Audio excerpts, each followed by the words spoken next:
Hello YouTube and welcome to Prime Productions. I'm here to help enhance your tabletop gaming experience. If you're new to this channel, I primarily cover Paizo tabletop role-playing games like Pathfinder and Starfinder.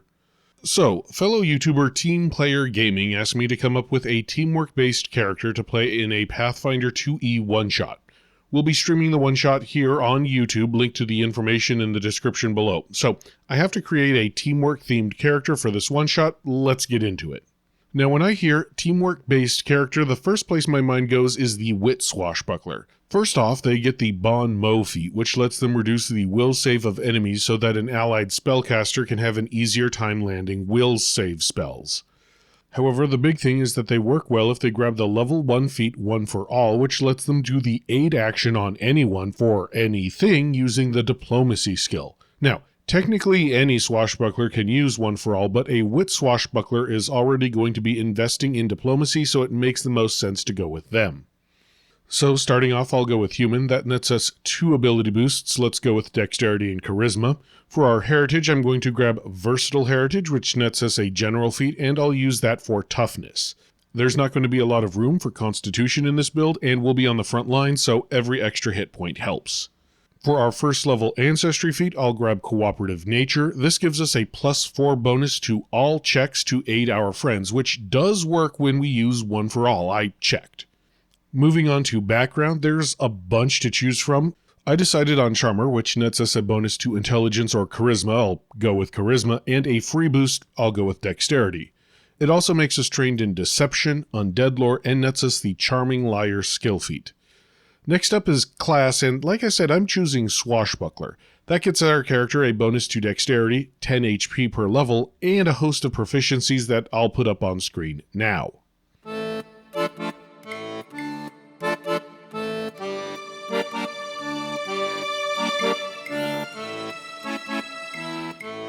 We also get a bunch of class abilities. First of all, we get the ability to generate panache. Now, I've said this before, panache is an all or nothing thing. Either you have it or you don't store up points of panache.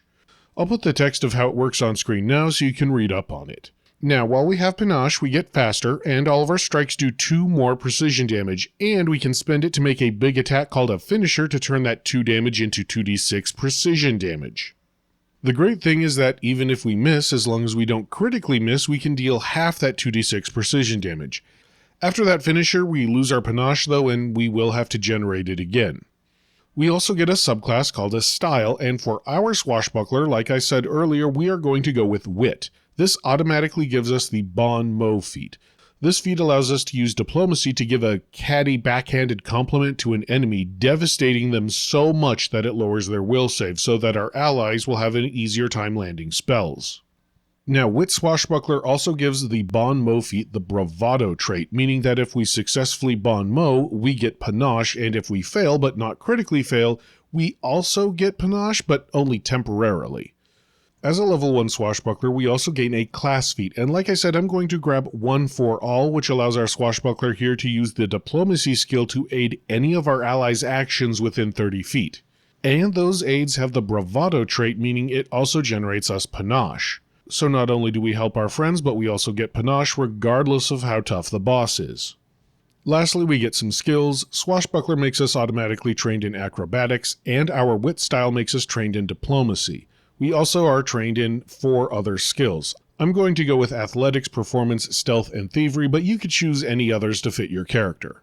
And then we get 4 free attribute boosts. I'll grab strength, dexterity, constitution, and charisma. For our equipment, we can start off with a rapier, buckler, maybe some leather armor, and maybe a ranged weapon just in case, like an air repeater. I realize that an air repeater isn't very damaging, but we'll have a hand occupied with our buckler, so we'll need a one-handed weapon that we can fire off multiple times without reloading. Now for this one-shot, we'll be at level 5, so let's level up our character real quick. At level 2 we get a class feat and a skill feat. I'm going to grab Elegant Buckler for our class feat, which lets us use our buckler to provide a +2 bonus to AC instead of +1, and if an enemy critically misses us with our buckler raised, we get panache. That's a nice little bonus and another way to get panache. We also get a skill feat, and I'm going to grab Slippery Prey just to help us escape grapples. At level 3, we get a bunch of stuff. For class features, we get Opportune Riposte. If someone critically misses us, we can, as a reaction, attack them back for free. We also increase our speed with Panache to plus 10 feet, and even without Panache, our speed goes up by 5 feet. Lastly, our Fortitude save increases to Expert. We also get a general feat, and I'm going to go for Ancestral Paragon to pick that first level human feat Unconventional Weaponry. This is a long and roundabout way of getting familiarity with the Chainsword, which is a finesse reach weapon. Basically, it's Ivy's sword from Soul Calibur.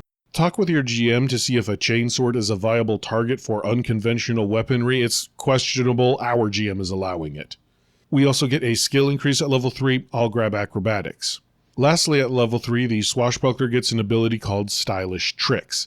This nets us a free skill increase to either Acrobatics or our Swashbuckler style, which is Wit, so Diplomacy. We already chose Acrobatics, so let's grab our style skill of Diplomacy. This nets us a free Diplomacy or Acrobatic skill feat, and in keeping with our teamwork theme, I'm going to choose Tumbling Teamwork.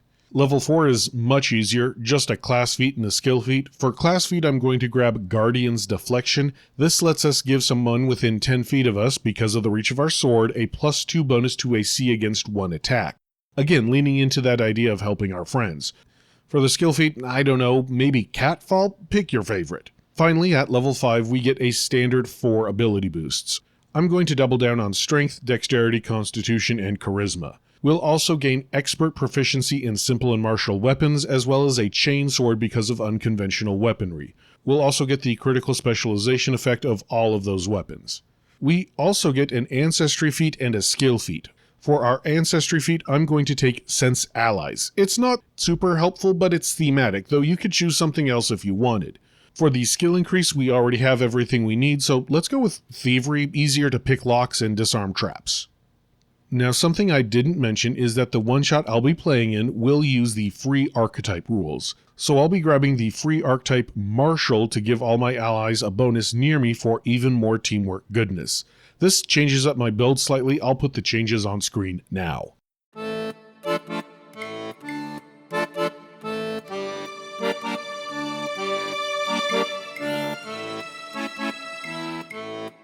And that's it. Let me know what you think. How would you build a character if you knew this character would be in your party? Let me know in the comments below. Oh, and also remember, I did put out a new piece of third-party content. It's only $1, and it's a new Cleric Doctrine. It's designed for people who want to make unarmed fighting clerics. Go check it out if interested on DriveThruRPG. And as always, while you're doing all of that, make sure to like, comment, and subscribe. That tells not only me, but also YouTube that you'd like to see more. And until next time, thank you, good luck, and happy gaming!